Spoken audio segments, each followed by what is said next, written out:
이사야 17장. 다마스커스에 대한 엄중한 말씀이라. 보라, 다마스커스는 성읍의 모양이 사라지고 파괴의 무더기가 될 것이니라.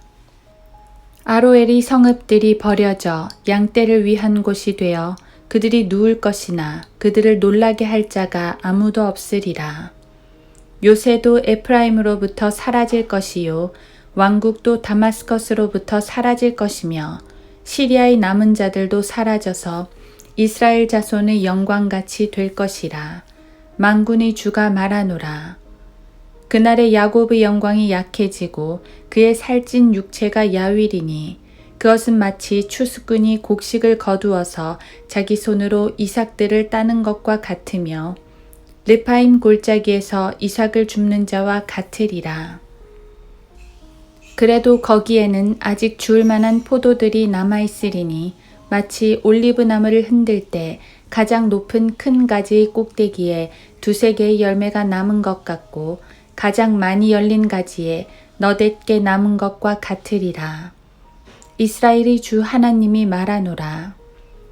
그날의 사람이 자기의 지으신 분을 쳐다볼 것이며 그의 눈이 이스라엘의 거룩한 분을 바라볼 것이요 또 그가 자기 손으로 만든 제단들을 쳐다보지 아니할 것이며 자기 손가락으로 만든 아세라들이나 형상들을 바라보지 아니할 것이라.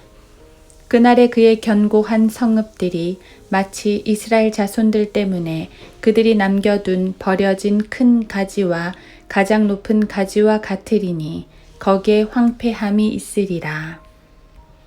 이는 내가 내 구원의 하나님을 잊어버렸고 내 능력의 반석을 마음에 두지 않았기 때문이라. 그러므로 내가 기뻐하는 식물들을 심고 또 다른 가지들로 접붙이며 그날에 내가 내 식물을 자라게 하고 아침에 내가 내 씨로 잘 발육하게 할 것이나 그 수확은 근심과 심한 슬픔의 날에 무더기가 되리라.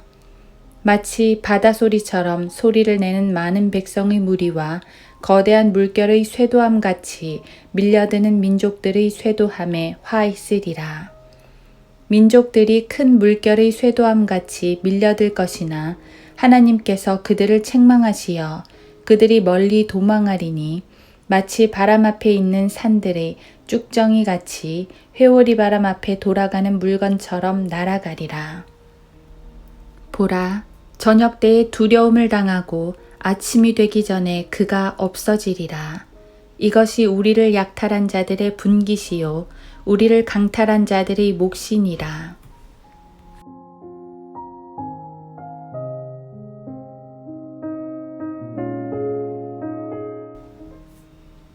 하루 한 장 이사야 17장. 그날에 사람이 자기의 지으신 분을 쳐다볼 것이며 그의 눈이 이스라엘의 거룩한 분을 바라볼 것이요 또 그가 자기 손으로 만든 제단들을 쳐다보지 아니할 것이며 자기 손가락으로 만든 아세라들이나 형상들을 바라보지 아니할 것이라. 이사야 17장 7에서 8절.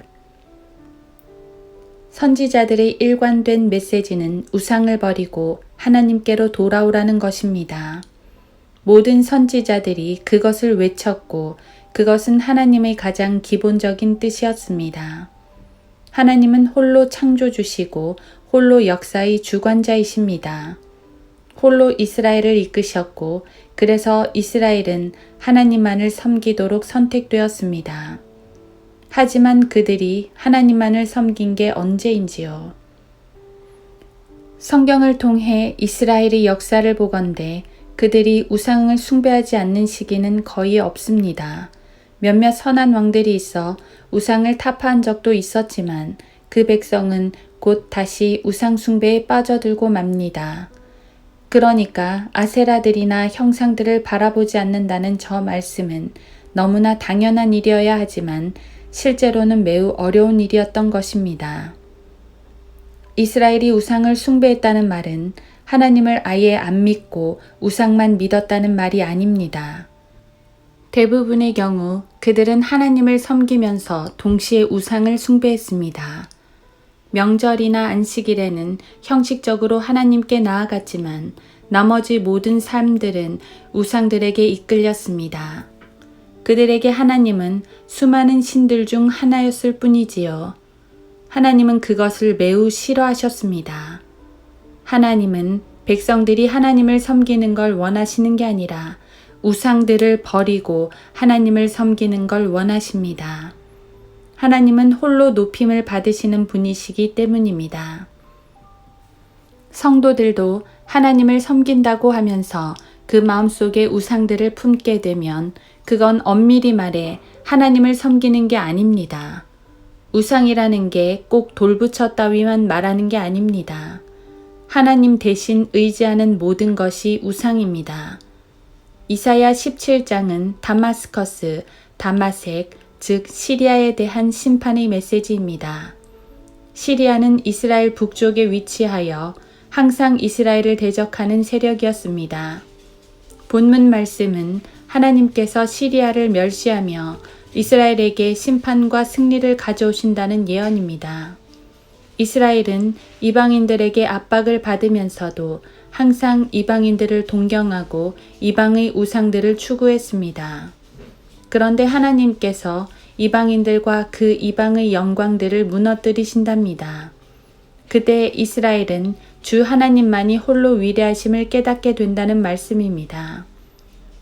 물론 이 일은 우리 주 예수님이 다시 오실 때 완벽하게 이루어질 것입니다. 하지만 주님은 시시때때로 이스라엘을 도우시어 그분만이 참 하나님이심을 나타내 주셨고 우리에게도 마찬가지입니다. 전능하신 하나님이 앞에 계신데 우상을 따라간다는 게 얼마나 어리석은 일입니까? 우리는 그처럼 어리석은 이스라엘을 보며 쯧쯧 하고 혀를 찹니다. 하지만 돌이켜보니 우리라고 다르지 않습니다.